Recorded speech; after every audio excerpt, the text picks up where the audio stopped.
പ്രിയപ്പെട്ട പ്രേക്ഷകരെ, നമുക്ക് വയനാട്ടിലേക്കൊന്ന് പോകാം. വീണ്ടും ജീവനെടുത്ത് കാട്ടാന. വയനാട് നൂൽപ്പുഴയിൽ കാട്ടാനാക്രമണത്തിൽ യുവാവിന് ദാരുണാന്ത്യം. കാപ്പാട് പണിയ ഉന്നതിയിലെ മനുവാണ് കൊല്ലപ്പെട്ടത്. കടയിൽ നിന്നും സാധനം വാങ്ങി മടങ്ങുന്നതിനിടെയാണ് ആന ആക്രമിച്ചത്. കാട്ടാനാക്രമണത്തിൽ പ്രതിഷേധവുമായി നാട്ടുകാർ രംഗത്തെത്തി. ജില്ലാ കളക്ടർ എത്താതെ മൃതദേഹം കൊണ്ടുപോകാൻ അനുവദിക്കില്ലെന്ന നിലപാടിലാണ് നാട്ടുകാർ. ദീപക് മോഹൻ ചേരുന്നുണ്ട് കൂടുതൽ വിവരങ്ങളുമായി. ദീപക് മോഹൻ, അവിടെ ചെറിയ ആശയവിനിമയത്തിൽ ചെറിയ പ്രശ്നമുണ്ട്, റേഞ്ച് ഇഷ്യൂ ഉണ്ട്. അവിടെ തത്സമയ ദൃശ്യങ്ങളാണ് പ്രേക്ഷകർ ഇവിടെ കണ്ടുകൊണ്ടിരിക്കുന്നത്. അവിടെ ചെറിയ പ്രതിഷേധമുണ്ട്, മൃതദേഹം കൊണ്ടുപോകാൻ സമ്മതിക്കില്ല. പോലീസിൻ്റെ ഒരു സംഘം അവിടെ എത്തിയിട്ടുണ്ട്. നാട്ടുകാർ പ്രതിഷേധിക്കുന്നു, കളക്ടർ അവിടെ എത്തണം എന്നാണ് ആവശ്യപ്പെടുന്നത്. യഥാർത്ഥത്തിൽ ഈ പണിയ ഉന്നതിയിലെ ആളുകൾ താമസിക്കുന്ന ഈ നൂൽപ്പുഴയിലെ ഈ പ്രദേശത്ത്, ഈ സെറ്റിൽമെൻറ്റ് ഏരിയയിൽ 5 കുടുംബങ്ങൾ മാത്രമാണുള്ളത്. 10ഓളം ആളുകൾ മാത്രമാണ്. എന്നാൽ ഇപ്പോൾ നാട്ടുകാരെല്ലാവരും അവിടെ എത്തിച്ചേർന്നിട്ടുണ്ട്. ഒരു വർഷത്തിന് മുൻപ് ഇതേപോലെ നൂൽപ്പുഴ പഞ്ചായത്തിൽ സമാനമായൊരു കാട്ടാനാക്രമണം ഉണ്ടായിരുന്നു. അന്നൊരാൾ കൊല്ലപ്പെട്ടിരുന്നു. അതിനെ തുടർന്ന് വലിയ പ്രതിഷേധവും നമ്മൾ കണ്ടതാണ്. ഇപ്പോൾ പണിയ ഉന്നതിയിലെ ഒരാളാണ് കൊല്ലപ്പെട്ടത്. കൊല്ലപ്പെട്ട മനുവിൻ്റെ ഭാര്യയുടെ ഷോളടക്കം ആ ഭാഗത്തുണ്ടായിരുന്നു. മനുവിൻ്റെ ഭാര്യ ചന്ദ്രിക ഇപ്പോൾ നൂൽപ്പുഴ പോലീസ് സ്റ്റേഷനിലുണ്ട് എന്നാണ് ഒരു പ്രേക്ഷകൻ ഇപ്പോൾ മെസ്സേജ് ചെയ്തിരിക്കുന്നതും. നമുക്കൊപ്പം ദീപക് മോഹൻ വയനാട് നിന്നും അവിടെ ചെറിയ ഒരു റേഞ്ച് ഇഷ്യൂ ഉണ്ട്. ആ ഭാഗത്തേക്ക് കണക്ഷൻ പോകുന്നില്ല. പ്രേക്ഷകർക്ക് അറിയാവുന്നതുപോലെ ഇത് കാടിനുള്ളിലുള്ള ഒരു പ്രദേശമാണ്.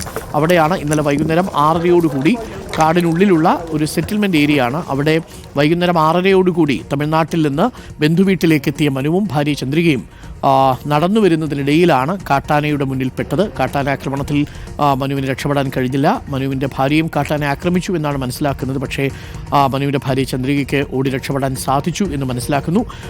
തുടർച്ചയായി ഒരു വർഷത്തിനിടയിൽ 2ാമത്തെ മരണമാണ് റിപ്പോർട്ട് ചെയ്യുന്നത്. മാത്രമല്ല 2 ദിവസത്തിനിടയിൽ 2ാമത്തെ മരണമാണ്. ദീപക്, ഇപ്പോഴും പ്രതിഷേധം തുടരുകയാണ്.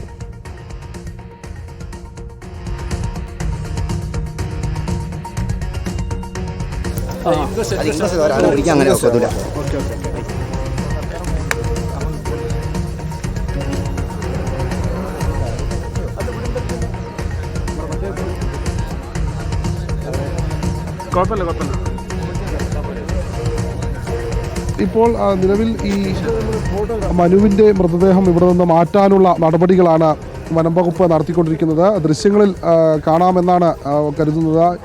ഈ ഭാഗത്ത് തൊട്ടടുത്ത് തന്നെ ഒരു കുളമുണ്ട്. ആ കുളത്തിനടുത്തേക്ക് ഇന്നലെ ആന എത്തിയിരുന്നത് പ്രദേശവാസികൾ കണ്ടിരുന്നു. അല്പം മുൻപ് മനുവിൻ്റെ സഹോദരി നമ്മളോട് പ്രതികരണം നൽകിയിരുന്നു. അതിൽ മനുവിൻ്റെ സഹോദരി പറഞ്ഞത് ഇന്നലെ വൈകിട്ടോടുകൂടി ഈ വീടിനടുത്തേക്ക് വരുന്ന സമയത്ത് കുളത്തിനരികിൽ ആനയുണ്ടായിരുന്നു. ആ സമയത്താണ് ആന ആക്രമിച്ചത്, ശബ്ദം കിട്ടുന്നത്. പക്ഷേ ഇന്ന് രാവിലെയാണ് ഈ മനുവിൻ്റെ മൃതദേഹം അവർ കണ്ടത്.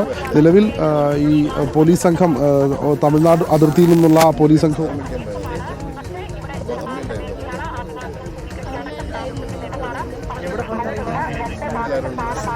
പ്രദേശത്തുള്ളത്. ദീപക്, ഇത് മനുവിൻ്റെ സഹോദരിയാണ് എന്നാണ് നമ്മൾ മനസ്സിലാക്കുന്നത്. ഇന്നലെ വൈകുന്നേരം 6:30 ഈ സംഭവം നടന്നത്. തമിഴ്നാട്ടിൽ നിന്നും ബന്ധുവീട്ടിലേക്ക് വന്നതാണ് മനുവും ഭാര്യ ചന്ദ്രികയും. 10 ആളുകൾ മാത്രം, 5 കുടുംബങ്ങൾ മാത്രമാണ് ഇപ്പോൾ ഈ പണിയ ഉന്നതിയിൽ താമസിക്കുന്നത് ഈ ഭാഗത്ത്. അവിടെയാണ് കാട്ടാന ഇന്നലെ വൈകുന്നേരം എത്തിയത്. വെള്ളം കുടിക്കാൻ വേണ്ടി ആ കുളത്തിലെത്തിയതാണ്. ആ സമയത്താണ് കാട്ടാനയുടെ മുന്നിൽ മനുവും ഭാര്യ ചന്ദ്രികയും പെടുന്നതും കാട്ടാന ആക്രമിക്കുന്നതും. ഒടുവിൽ മനുവിന് ജീവൻ നഷ്ടപ്പെടുന്നതും ഭാര്യ ചന്ദ്രിക ആ സമയത്ത് ഭയന്നോടി എന്നാണ് നമ്മൾ മനസ്സിലാക്കുന്നത്. ഇപ്പോൾ ദീപക്കും നമ്മളുടെ വാർത്താ സംഘവും തത്സമയം അവിടെ നിന്നും ദൃശ്യങ്ങൾ പകർത്തുന്നുണ്ട്. ഇപ്പോഴും നാട്ടുകാർ പ്രതിഷേധിക്കുകയാണ്. കളക്ടർ വരാതെ അവിടെ നിന്നും മനുവിൻ്റെ മൃതദേഹം മാറ്റാൻ സമ്മതിക്കില്ല എന്ന നിലപാടിലാണ് നാട്ടുകാരുള്ളത്. ഒരു വർഷം മുൻപും ദീപക് തുടരാവുന്നതാണ്. ദീപക്, നമ്മൾ നേരത്തെ പറഞ്ഞത് ഈ ചന്ദ്രികയെ കിട്ടിയോ? അങ്ങനെ എന്തെങ്കിലും വിവരങ്ങൾ ഇപ്പോൾ ലഭ്യമാണോ? പോലീസ് സ്റ്റേഷനിലുണ്ടെന്നൊരു പ്രേക്ഷകൻ മെസ്സേജ് അയച്ചു.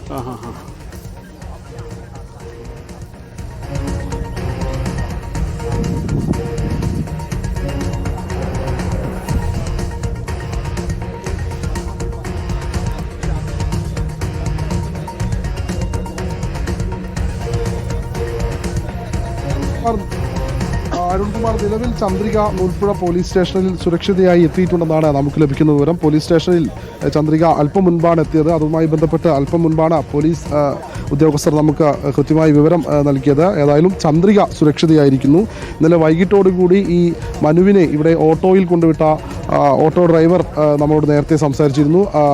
മനുവിനെ വൈകിട്ട് 6:30 ഈ ഭാഗത്തേക്ക് ഓട്ടോയിൽ കൊണ്ടുപോയി ഇറക്കിയത്. പിന്നീട് അവിടെ നിന്ന് വീട്ടിലേക്ക് വരുന്ന വഴി, അതായത് നമ്മളിപ്പോൾ ദൃശ്യങ്ങളിൽ കാണുന്ന സ്ഥലത്തിന് സമീപത്തെ പ്രദേശത്തോടു കൂടിയാണ് മനു വീട്ടിലേക്ക് വന്നത്. ആ ഭാഗത്ത് തൊട്ടടുത്ത് തന്നെ ഒരു കുളമുണ്ട്. ആ കുളത്തിനരികിൽ ആന ഇന്നലെ വൈകിട്ടോടുകൂടി ഉണ്ടായിരുന്നു എന്ന് മനുവിൻ്റെ സഹോദരി ഭാമയും അല്പം മുൻപ് നമ്മളോട് പ്രതികരിച്ചിരുന്നു. പിന്നീടാണ് ഈ വൈകിട്ട് ആ സമയത്ത് ആന മനുവിനടുത്തേക്ക് ഓടി അടുക്കുകയും അവിടെ നിന്ന് കൊമ്പിൽ കൊരുത്ത് അവിടെ നിന്ന് എറിയുകയായിരുന്നു എന്നും വീട്ടിലുണ്ടായിരുന്ന ആളുകൾ കണ്ടു എന്നാണ് പറഞ്ഞത്. ഇപ്പോൾ നിലവിൽ ഈ പോലീസ് സംഘം ഇവിടെ എത്തിയിട്ടുണ്ട്.